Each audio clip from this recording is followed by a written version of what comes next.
प्रातःकालीन कथा विश्राम के समय हम श्रवण किए थे कि किस प्रकार जब यमराज जी सत्यवान के अंगुष्ठ मात्र जो उन्हें शरीर मिला था उसे लेकर के जाने लगे तो पीछे पीछे उनकी पत्नी सावित्री भी चलने लगी। उन्हें आते हुए देखकर धर्मराज जी बोले कि हे सावित्री, तुम यह मानव शरीर धारण किए कहाँ जा रही हो? यदि तुम अपने पति के साथ जाने की इच्छा रखती हो तो पहले इस शरीर का त्याग करो।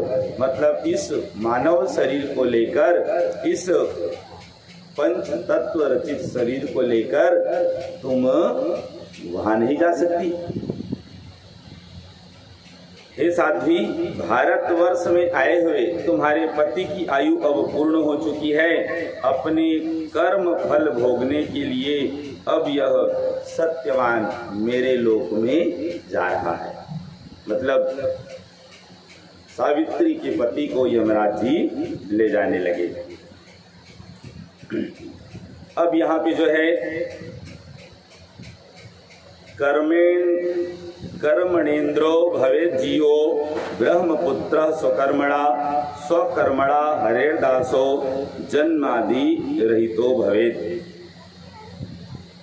प्राणी कर्म के अनुसार ही जन्म प्राप्त करता है और कर्मानुसार ही मृत्यु को भी प्राप्त करता है। आयु कर्मं च वित्तं च विद्या निधनमेव च पंचैतान्यभिसृज्यन्ते गर्भ तस्यैव देहिनः। कुछ चीजें जब मनुष्य माँ के गर्भ में होता है तो ब्रह्मा के द्वारा, विधाता के द्वारा वो चीज लिख दी जाती है कि इसको आयु कितना मिलेगा, कर्म इसका, धन कितना मिलेगा और विद्या और निधन, ये चीजें पहले ही सुनिश्चित हो जाती है। तो वही यहाँ पे धर्मराज जी सावित्री को बोल रहे हैं कि सुख दुख भय और शोक भी कर्म से मिलते हैं। जीव अपने कर्म के प्रभाव से इंद्र हो सकता है और वह अपने कर्म से ब्रह्मपुत्र बन सकता है और अपने कर्म के द्वारा वह हरि का दास बनकर जन्म मरण के बंधन से भी मुक्त हो सकता है। अब यहाँ पे धर्मराज जी के बातों से ये बातें सिद्ध हो रही है कि व्यक्ति के सुख दुख आदि की प्राप्ति में कर्म ही सार होता है। अभी हम सब भी सुनते हैं, पढ़ते हैं, कर्म प्रधान विश्व रचि राखा, जो जस कर ही सुतस फल चाखा। कर्मणा जायते जंतु कर्मणैव विलीयते, सुखम दुखम भयम क्षेमम कर्मणैवा विपद्यते। ये सत्य है। हम कर्म भूमि में आए हैं, यहाँ कर्म प्रधान होता है। जैसी करनी वैसी फल, आज नहीं तो निश्चय कल। बार बार इस बात को हम ध्यान में रखें और कोई भी कर्म करने से पहले एक बार हम यह जरूर सोच लें कि इस कार्य का परिणाम क्या होगा। यदि हम इस बात को विचार करके आगे बढ़ें तो निश्चित रूप से हम गलत कर्म करने से बच जाएंगे, गलत मार्ग में जाने से बच जाएंगे। यह सत्य है।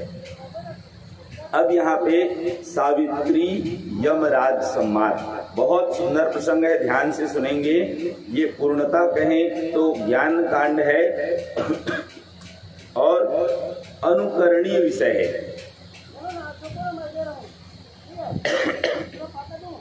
अनुकरणीय विषय है,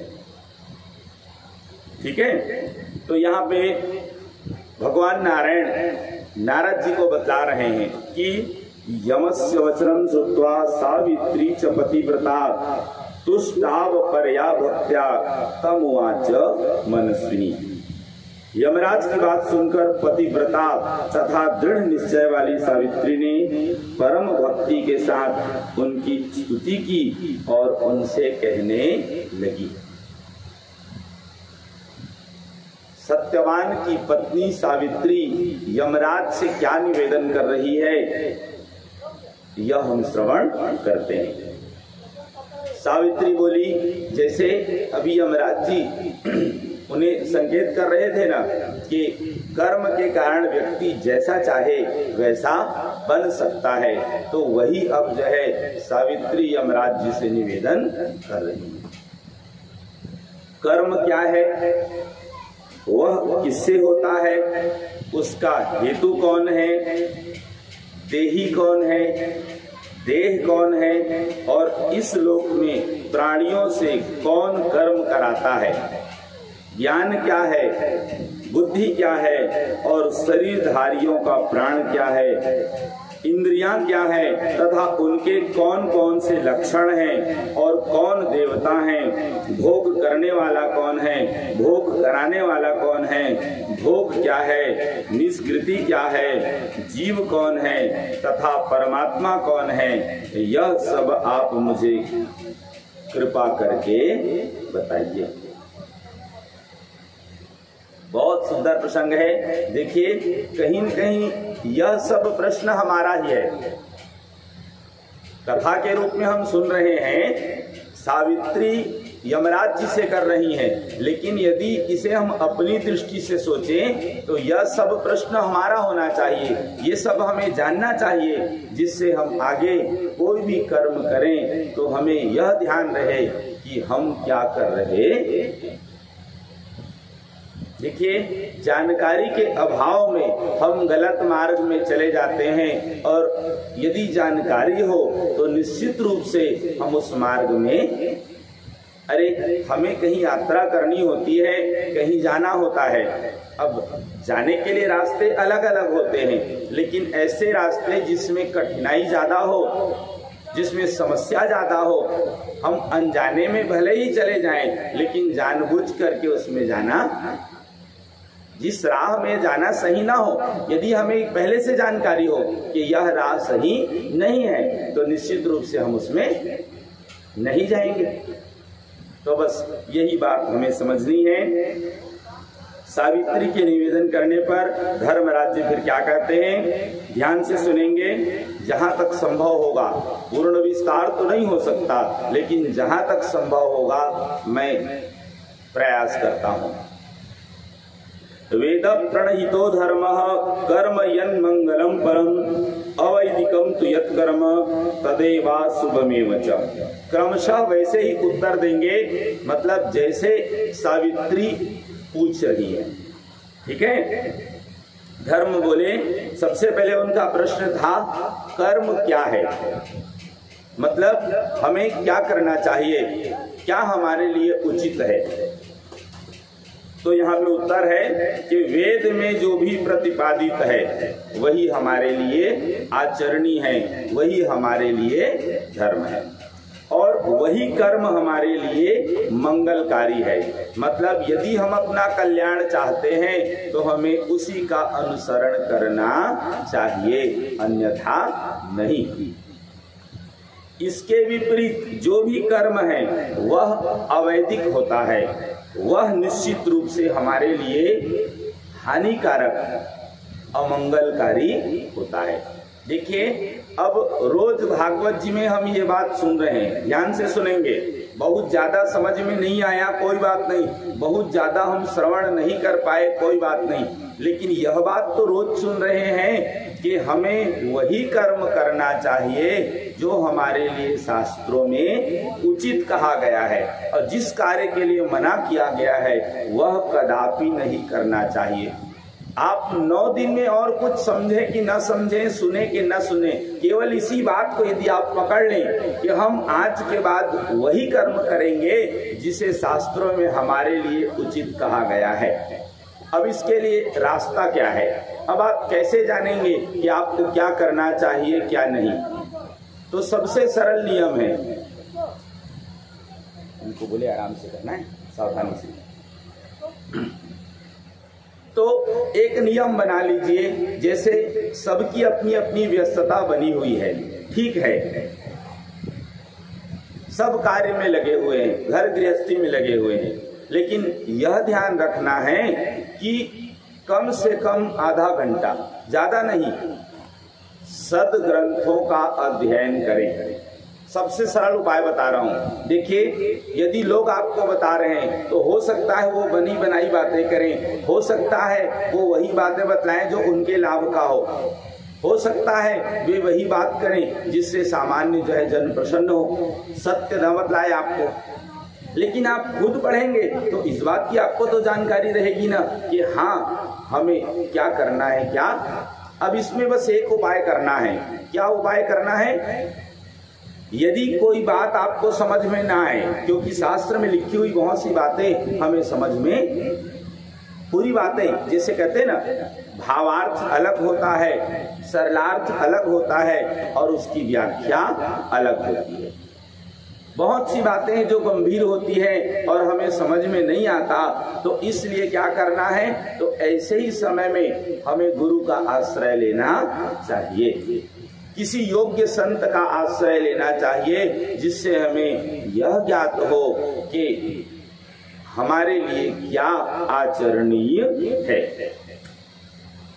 देवताओं की संकल्प रहित तथा अहेतु की सेवा कर्म निर्मूलारूपा कही जाती है। यही सेवा पराभक्ति प्रदान करने वाली होती है। मतलब ये कहें कि हम निष्काम भगवान की सेवा करें। सबसे उत्तम यही है, जब भी हम भगवान की सेवा करें, जब भी हम भगवान की पूजा करें, जब भी हम भगवान की भक्ति करें, तो भगवान के निमित्त करें, भगवान की प्रसन्नता के लिए। भगवान से यही कहें कि आपके निमित्त, आपकी प्रसन्नता के लिए हम यह कार्य कर रहे हैं। ये नहीं कि भगवान मेरा ये काम बन जाए, भगवान मेरा ये हो जाए, भगवान मेरा वो हो जाए, ऐसा न करें। कर्म फल का भोक्ता कौन है और कौन निर्लिप्त है, इसके उत्तर में श्रुति का वचन है, जो मनुष्य ब्रह्म की भक्ति करता है वही मुक्त है, जो जन्म मृत्यु जरा व्याधि शोक तथा भय इनसे रहित हो जाता है। देखिए, बहुत सरल शब्दों में बतलाया जा रहा है। हम जिसे कहते हैं ना, वह मुक्त हो गया, तो आखिर मुक्ति का मतलब क्या है, मुक्त होने का मतलब क्या है, यह बतलाया जा रहा है, जिसे जन्म मृत्यु सुख दुख आदि का प्रभाव न पड़े। सुख में भी एक समान, दुख में भी एक समान, मतलब जीवन में जब मनोनुकूल कार्य हो तो भी आप वैसे ही निवास करें, और जब जीवन में प्रतिकूल व्यवहार हो तो भी आप यथावत ही रहें। जीवन में एक समान आचरण करना, कभी विचलित न होना, सुख हो तो दुख हो तो। हे साध्वी, श्रुति में दो प्रकार की सर्वसामान्य भक्ति बतलाई गई है। वेदों में दो प्रकार की भक्ति बतलाई गई है। पहली भक्ति निर्वाण पद प्रदान करती है और दूसरे प्रकार की भक्ति मनुष्यों को साक्षात श्री हरि का रूप प्रदान करती है। दोनों का मतलब देखेंगे कि एक में जो है निर्वाण पद की प्राप्ति होती है और दूसरे में सीधे भगवान की प्राप्ति होती है। वैष्णव जन श्री हरि का सारूप्य प्रदान करने वाली भक्ति की कामना करते हैं और अन्य ब्रह्मवेत्ता योगी निर्वाण पद देने वाली भक्ति की कामना करते हैं। अब इसको मैं सरल शब्दों में बतला दूं। जैसे मुक्ति हम कहते हैं, मुक्ति के भी प्रकार बतलाए गए हैं। कैसे कैसे? एक वह भी मुक्ति है जिसमें हमें भगवान के लोक की प्राप्ति हो, मतलब हम भगवान के लोक में चले जाएं, यह भी मुक्ति है। कैसे मुक्ति है? मतलब जहां जाकर के फिर हमें दोबारा इस धरती पर आना न पड़े, फिर से हमें गर्भवास करना न पड़े, फिर से हमें जन्म और मृत्यु के चक्र में फंसना न पड़े। तो सालोक्य मुक्ति, सामीप्य मतलब भगवान की सन्निधि की प्राप्ति, इसे कहते हैं सामीप्य। सारूप्य भगवान के जैसे रूप की प्राप्ति, यह भी मुक्ति है। सार्ष्टी भगवान के जैसे ऐश्वर्य की प्राप्ति, इसे भी कहते हैं मुक्ति। और होता है सायुज्य मतलब भगवान में ही समा जाना। जैसे आप उनके भक्तों की कथा सुनते हैं ना, शिशुपाल राजा युधिष्ठिर के सभा में भगवान के हाथों शिशुपाल की मुक्ति हुई। सबने देखा, सब सभासद, शिशुपाल के शरीर से एक दिव्य ज्योति प्रकट हुई और वो सबके देखते देखते जा करके भगवान में समा गई। इसे कहते हैं सायुज्य मुक्ति।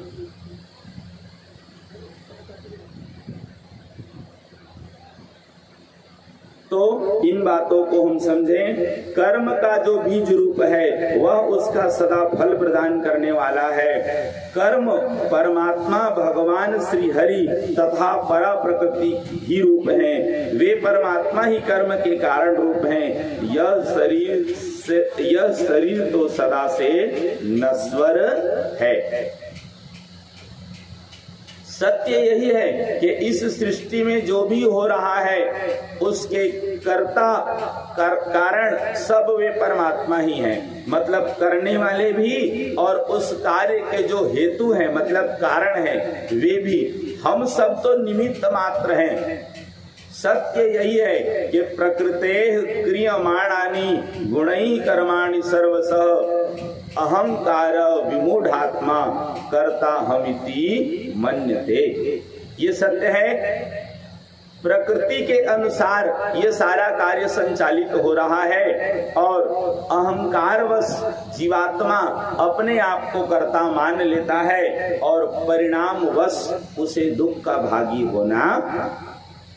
ये सत्य है कि हम केवल निमित्त मात्र हैं, करने कराने वाले सब प्रभु हैं। तो इन बातों को हम समझें और वैसे ही आचरण करें। कर्म करने वाला जीव, सावित्री ये प्रश्न पूछी थे ना कि देही कौन है, देह कौन है। देही मतलब जो इस देह को धारण करता है, मतलब आत्मा, उसी का नाम देही है जो इस देह को धारण करे। तो ध्यान से सुनेंगे। कर्म करने वाला जीव देही है और वही अंतर्यामी रूप से भोजयिता भी है। सुख और दुख के साक्षात स्वरूप वैभव को ही भोग कहते हैं और इससे छूटने को ही मोक्ष कहा गया है। देखिए ये जो है अध्याय बहुत सुंदर भाव है जो है और इसे हमें बार बार पढ़ने लायक है, बार बार सुनने लायक है, बार बार समझने लायक है। क्यों? क्योंकि कभी छोटी सी बात भी एक बार में समझ में नहीं आती, लेकिन बार बार जब हम उसे सुनते हैं, पढ़ते हैं और तब उसका हमें अर्थ प्रकट होता है। शुरू में जब पढ़ेंगे सुनेंगे तो उसका अर्थ कुछ और समझ में आता है, लेकिन बार बार में जब सुनेंगे समझेंगे तो धीरे धीरे उसका सार समझ में अपने आप वह फिर कहते ना अर्थ बोध कराने लगता है। यही सदग्रंथों की कृपा होती है। बार बार उन्हें पढ़ना मतलब होता है एक प्रकार से उनकी भक्ति करना। तो अपने आप फिर ग्रंथ कृपा होती है। ग्रंथ कृपा होती है मतलब उसका अर्थ धीरे धीरे प्रकट होने लगता है। ये सत्य है। तो हमें इसीलिए कहा गया है कि शास्त्र सुसिंचित पुनि पुनि देखी, नृपति सुसेवित बस नहीं लेखी। तो इन बातों को हम सुने, समझें और वैसे ही आचरण करें। अब आगे इन सब बातों को सुनने के बाद पुनः सावित्री देवी यमराज जी से कुछ निवेदन कर रही हैं। फिर से हम उनके प्रश्नों को सुने। मैं अपने इन प्राणनाथ तथा ज्ञान के सागर स्वरूप आपको छोड़कर कहाँ जाऊंगा।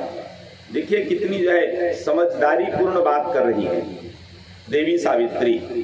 क्या कर रही हैं? बोले मैं अपने इन प्राणनाथ मतलब अपने पति को छोड़कर तथा ज्ञान के सागर स्वरूप आपको छोड़कर मैं कहाँ जाऊं? इस समय में आपसे जो जो प्रश्न कर रही हूं कृपया मुझे आप बताइए। अब संबोधन स्वरूप क्या प्रयोग कर रही हैं? बोले हे पितः, किस किस कर्म के प्रभाव से जीव किन किन योनियों में जाता है, वह किस कर्म से स्वर्ग तथा किस कर्म से नरक में जाता है। हे ब्राह्मण, किस कर्म से मुक्ति, किस कर्म से गुरु के प्रति भक्ति, उसी तरह किन कर्मों के प्रभाव से योगी, रोगी, दीर्घजीवी, अल्पायु, सुखी, दुखी, अंगहीन, काना, बहरा, अंधा, पंगु, उन्मादी, पागल, अत्यंत लोभी अथवा चोर हो जाता है। यही सब आज हम देखते हैं लोगों में। किस कर्म के द्वारा मनुष्य सिद्धि, सालोक्य आदि चारों प्रकार की मुक्तियां, ब्राह्मणत्व, तपस्विता, स्वर्ग के भोग आदि, वैकुंठ और सर्वोत्तम तथा विशुद्ध गोलोक प्राप्त करता। इन चीजों को हमें एक चार्ट बना के रखना चाहिए। जहाँ पे हम निवास करें सबसे अच्छा तरीका है, ये तो तय हो ना कि वहाँ पे जैसे कि बच्चे पहाड़ा पढ़ते हैं ना तो चार्ट बना रहता है, उन्हें याद करने के लिए हम क्या करते हैं, तो ले आते हैं चार्ट पेपर और उसे लगा देते हैं, धीरे धीरे बच्चे को याद हो जाता है। उसी प्रकार हमें इन सबको लगाना चाहिए जहाँ पे ये पता हो कि इस कर्म को करने से ये होता है, इस कर्म को करने से। और यही चीज हमें बाल्यावस्था से बच्चों को समझाना चाहिए। बार बार कहूंगा, यदि बचपन से इन बातों को बच्चे सुने और समझे तो आगे चल करके वो गलत मार्ग में, जैसे एकाएक वो बड़े हो जाते हैं उसके बाद हम उन्हें बताते हैं कि बेटा ये सही है, ये गलत है, ये नहीं करना चाहिए, लेकिन जानकारी तो हो जाती है, उन्हें विश्वास नहीं हो पाता, वो उसे पूर्णतः हृदय से स्वीकार नहीं कर पाते, क्योंकि एकाएक बताने से किसी को समझ में, अरे पहली बार सुनने से वो आश्चर्य लगता है, विश्वास होता ही नहीं, लेकिन हाँ बार बार जब उसी चीज को आप सुनेंगे तो धीरे से उसके प्रति श्रद्धा उत्पन्न होती है। तो इसलिए इन बातों को हमें बाल्यावस्था से ही बच्चों को बतलाना और समझाना चाहिए। तो अब इस प्रकार आपने सुना कि सावित्री देवी जो है जैसे जैसे प्रश्न कर रही हैं वैसे वैसे जो है फिर उनके प्रति उत्तर धर्मराज जी दे रहे हैं। अब यहाँ पे देखिए, जैसे सावित्री देवी उनसे निवेदन की है, उन्होंने क्या कहा था कि मैं अपने प्राणनाथ और आप ज्ञान सागर को छोड़कर मैं कहाँ जाऊं। तो इसी बात से प्रसन्न हुए यमराज जी और क्या कहते हैं, जैसे उन्होंने पिता शब्द से संबोधन किए, हे पिताजी करके, तो उसी प्रकार अब वो भी प्रयोग कर रहे हैं। बोले हे वत्से, इस समय तुम्हारी अवस्था तो मात्र 12 वर्ष की है। कितनी? 12 वर्ष की है। तुम्हारा ज्ञान बड़े बड़े विद्वानों, ज्ञानियों और योगियों से भी बढ़कर है। क्यों न हो, वो कोई सामान्य कन्या नहीं है, साक्षात देवी ही हैं जो इस रूप में आई है। हे पुत्री, तुम भगवती सावित्री के वरदान से, उन्हीं की कला से जन्म लेकर सती सावित्री नाम से विख्यात हो। प्राचीन काल में राजा अश्वपति ने अपनी की गई तपस्या के प्रभाव से उन्हीं सावित्री के सदृश तुम्हें कन्या रूप में प्राप्त किया है। राजा अश्वपति ने जिस प्रकार लक्ष्मी विष्णु की गोद में तथा भवानी शंकर शिव के वक्षस्थल में विराजमान रहती हैं, एवं जैसे अदिति कश्यप के, अहल्या गौतम के, सची महेंद्र के, रोहिणी चंद्रमा के, तो इसी प्रकार अन्य जो देवियां अपने स्वामियों के साथ विराजती हैं, तो उसी प्रकार हे प्रिय, तुम भी सत्यवान की सौभाग्यवती प्रिया के रूप में सुशोभित हो। यह वरदान मैंने तुम्हें प्रदान कर दिया। हे देवी, हे महाभागे, इसके अतिरिक्त और भी जो तुम दूसरा वरदान यदि तुम्हें कोई अभीष्ट हो तो उसे मांग लो, तुम्हें सभी अभिलषित वर प्रदान करूंगा। मतलब देवी सावित्री के वचनों को सुनकर कहें, उनके भाव को जानकर कहें, उन्हें पहले ही वरदान मिल गया। उन्हें अब जो उनके पति को लेकर के जा रहे थे वे खुद ही आशीर्वाद दिए। वो भी कैसे? जैसे भगवान माता लक्ष्मी भगवान के साथ विराजते हैं, जैसे माता भवानी भोलेनाथ जी के साथ विराजते हैं, जैसे अदिति कश्यप के साथ विराजती हैं, जैसे अहल्या गौतम के साथ, मतलब सब पहुंचे हुए लोग, उन्हीं के समान तुम भी सत्यवान के साथ विराजो। मतलब ये कहें कि अखंड सौभाग्य की प्राप्ति तो हो गई, जो पहला उद्देश्य था वो पूरा हो गया। अब उसके बाद भी बोले कि इसके अतिरिक्त तुम्हें और भी कुछ अभिष्ट हो, मतलब तुम्हारी मनोकामना हो, वो तुम मांग सकती हो, मैं उसे पूरा आम के आम गुटली के दाम, मतलब जो है जिस उद्देश्य से सावित्री उनके साथ जा रही थी वो तो पहले ही पूरा हो गया। अब जो है वो दूसरे वरदान की कामना करती है। क्या वो निवेदन की सुनेंगे? हे महाभाग, सत्यवान से मुझे, सुनेंगे, सत्यवान से मुझे 100 औरस पुत्र की प्राप्ति हो। एक दो नहीं, 100, मतलब चिरकाल तक साथ में रहेंगे तब तो संभव है। यह मेरा अभीष्ट वर है। और क्या कहते हैं? मेरे पिता के भी 100 पुत्र हो। अपना तो मांग ही ली, पिता के भी मांग लिए। मेरे ससुर को भी नेत्र ज्योति मिल जाए, दोनों तरफ, तीनों तरफ, और उन्हें राज्य भी प्राप्त हो जाए। यह मेरा अभिलषित वर है। और अंत में 1 लाख वर्ष बीतने के पश्चात मैं सत्यवान के साथ भगवान श्री हरि के धाम को जाऊं, मतलब परमानेंट सॉल्यूशन। इस लोक में तो पूरा 5 उंगली घी में रहे ही, और साथ में यहाँ से जब जाना भी हो तो सीधे भगवान के धाम को, ताकि इधर उधर भटकना। देखिए कितनी सुंदर भाव है। मतलब एक पतिव्रता यदि चाहे तो कुछ भी कर सकती है, ये सत्य है। पातिव्रत्य धर्म में वो प्रभाव है। यदि सचमुच में यदि उसे स्वीकार किया जाए और पालन किया जाए तो यह संभव है। ये कोई कोल कल्पित, मतलब कपोल कल्पित कथा नहीं है, या कोई बनावटी बात नहीं है। ये जो सत्य है जो यहाँ पे उद्धृत है, तो ये संभव हो सकता है अवश्य। अब धर्मराज जी उनकी बातों को सुने, और सुनने के बाद जो है फिर क्या करते हैं? फिर अब जैसे जैसे सावित्री देवी प्रश्न की थी वैसे वैसे जो है धर्मराज जी उत्तर देते हैं।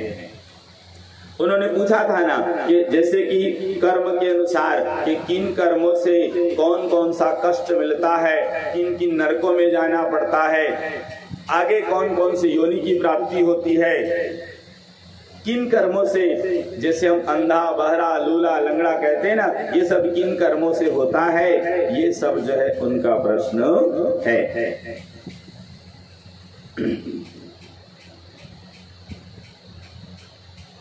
बहुत सुंदर प्रसंग है, ध्यान से सुनेंगे। हे साध्वी,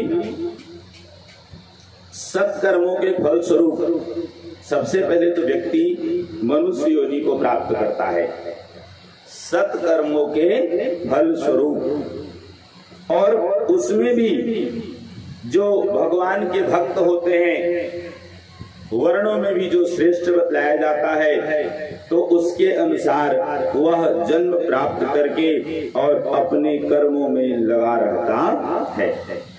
देखेंगे, हे साध्वी, जो द्विज तीर्थों में रहकर सदा तपस्या में संलग्न रहते हैं वे ब्रह्मलोक जाते हैं और वही समयानुसार पुनः भारतवर्ष में आते हैं। जो तीर्थों में अथवा कहीं अन्यत्र रहकर सदा अपने ही धर्म कर्म में लगे रहते हैं, वे सत्य लोक पहुंच जाते हैं और पुनः भारतवर्ष में जन्म प्राप्त करते हैं। देखिए, हर बार हम यही सुन रहे हैं कि अपने कर्म में ही कल्याण है। बार बार कहूंगा, जैसे सुनते हैं ना, कर्म ही पूजा है, कर्म ही, ये सत्य है। ध्यान रहे, यदि आप अपने चाहे वर्णाश्रम व्यवस्था के अनुसार कहें कि वर्णोचित कर्म को कहें, आप अपने कर्म का यदि त्याग करके यदि पर धर्म का आश्रय लेते हैं तो समझ लेना इसी का नाम आचार संकरता है, जिससे कदापि कल्याण संभव नहीं है, कदापि नहीं। इसमें सुन लीजिए, लिखा हुआ है, ठीक है। जो ब्राह्मण अपने धर्म में संलग्न रहकर भारतवर्ष में सूर्य की उपासना करते हैं, वे सूर्य लोक जाते हैं और समयानुसार लौटकर पुनः भारतवर्ष में उन्हें जन्म कहीं विदेश में नहीं, कहाँ मिलेगा? भारतवर्ष में। याद रहे, धरती में अनेक जगह है, मतलब बहुत से स्थान हैं, लेकिन सबसे उत्तम पुण्य भूमि भारतवर्ष को ही माना गया है। ये सत्य है। गायन्ति देवाः किल गीत कानी धन्या सुते भारत भूमि भागे। धन्य यह भारत भूमि भाग जिसकी देवगण भी गायन करते हैं, प्रशंसा करते हैं। अब आप सुनेंगे कि यहाँ पे ब्राह्मण की चर्चा हो रही है, क्योंकि सबसे पहले यही आते हैं। सबसे पहले महाभारत में इस बात की चर्चा है कि पहले पूरे सृष्टि में वर्ण व्यवस्था नहीं थी। बाद में भगवान ने देखा कि लोग इधर उधर भटकने लगे हैं, लोग इधर उधर भटकने लगे हैं, और तब फिर व्यवस्था बनाई गई। कैसे कैसे? एक पिता के 4 संतान, पहले सब एक थे।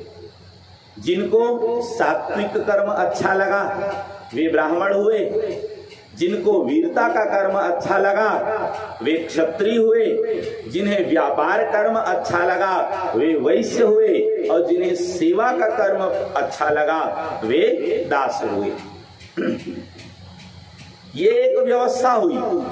अब जिसको आप यह भी कह सकते हैं कि जिम्मेदारी, सबको अपनी अपनी जिम्मेदारी सौंप दी गई।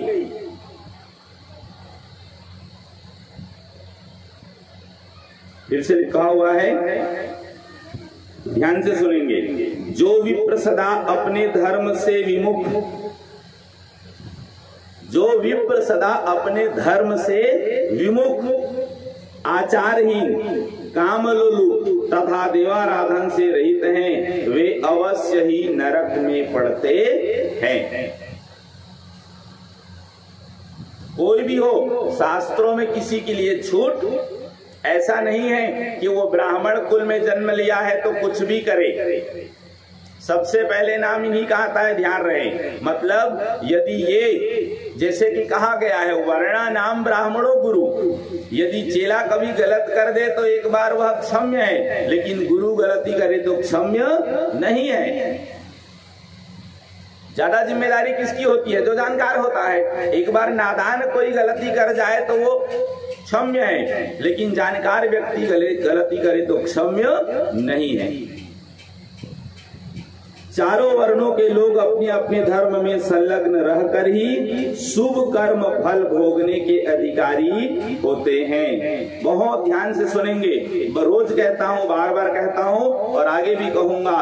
बहुत सुनने की आवश्यकता नहीं है, कम सुने, उसे समझें और मनन चिंतन करें और उसे आचरण में लाएं। आप लोग सुनते हैं ना, व्यक्ति कर्म से महान बनता है, जन्म से नहीं। ये सत्य है। व्यक्ति कर्म से महान बनता है, जन्म से नहीं। जो अपने कर्तव्य से विमुख हैं, वे अवश्य ही नरक में जाते हैं, चाहे वह कोई भी हो, ब्राह्मण हो, क्षत्रिय हो, वैश्य हो अथवा दास हो। सबके लिए शास्त्रों में कर्म निश्चित है कि किसको क्या करना चाहिए, किसको क्या नहीं करना चाहिए। यदि वो इसके विपरीत आचरण करता है तो निश्चित है उसका अधःपतन पक्की बात है। कोई भी हो यदि अनुचित व्यवहार करे तो उसका अधःपतन निश्चित है। जो अपने कर्म का और अपने कर्म का फल भोगते हैं वे भारतवर्ष में नहीं आ सकते। देख लीजिए, अब यहाँ पे भी आपका वीजा नहीं मिलेगा आपको, सही है ना। अरे हम जैसे यहाँ से दूसरे जगह जाते हैं तो आज की भाषा में कहें वीजा कैंसिल हो जाता है, कुछ गलत कर्म कर दोगे तो, सही है। आपका कहीं जो है यदि क्लियर नहीं हुआ पासपोर्ट बनने से पहले इंक्वायरी होती है, कहीं देखें ये कोई अपराधी तो नहीं है, तो वैसे ही यहाँ भी सब नियम है। यदि जो गलत कर्म करता है परिणाम स्वरूप नरक में तो जाता ही है, और दोबारा उसे धरती पर आना भी हुआ तो उसे भारत भूमि में आने का सुअवसर नहीं मिलता। अतः चारों वर्णों के लोगों को अपने अपने धर्म का पालन करना चाहिए। हे साध्वी, अपने धर्म में तत्पर रहने वाले जो ब्राह्मण अपने धर्म में संलग्न ब्राह्मण को अपनी कन्या प्रदान करते हैं वे चंद्रलोक में जाते हैं और वहां पर 14 इंद्रों की स्थिति पर्यंत निवास करते हैं और सुख प्राप्त करते हैं। अब यहाँ पे फिर से वर्णन आया है कि जो लोग ब्राह्मणों को गव्य, चांदी, सोना, वस्त्र, घृत, फल और जल प्रदान करते हैं वे चंद्रलोक में निवास करते हैं। अब आपने यहाँ पहले भी सुना कि जो ब्राह्मणों को गव्य क्या प्रदान करते हैं, गव्य, ये क्या चीज होता है?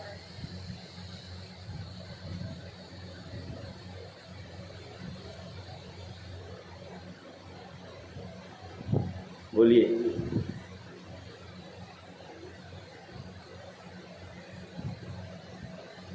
देखिए, ऐसी जब बातें आ जाती हैं और तभी हमें आवश्यकता होती किसी जानकार व्यक्ति की, क्योंकि पुस्तक आप तो ले लेंगे, पढ़ना भी शुरू कर देंगे, लेकिन ऐसी बहुत सी बातें आएंगी जो हमारे समझ से या ये कहें कि हमारे पहुंच से थोड़ा दूर होगा। बहुत सरल चीज है ये गव्य। गव्य मतलब गोह विकारम गव्यम, गौ माता के विकार को ही गव्य कहते हैं। जैसे पंचगव्य, गौ के विकार का नाम ही गव्य है। तो गौ के विकार क्या क्या है? दूध, दधी, घृत, यही सब गौ के विकार हैं, ठीक है। तो इसी का नाम गव्य है। तो जो इन्हें भेंट करता है वो ठीक है। अब इसी प्रकार आगे और भी बहुत सी बातें हैं, सबको मैं विस्तार नहीं कर रहा हूं। जो महत्वपूर्ण चीज है उसको हम चर्चा करते हैं। याद है कुछ समय पहले की कथा में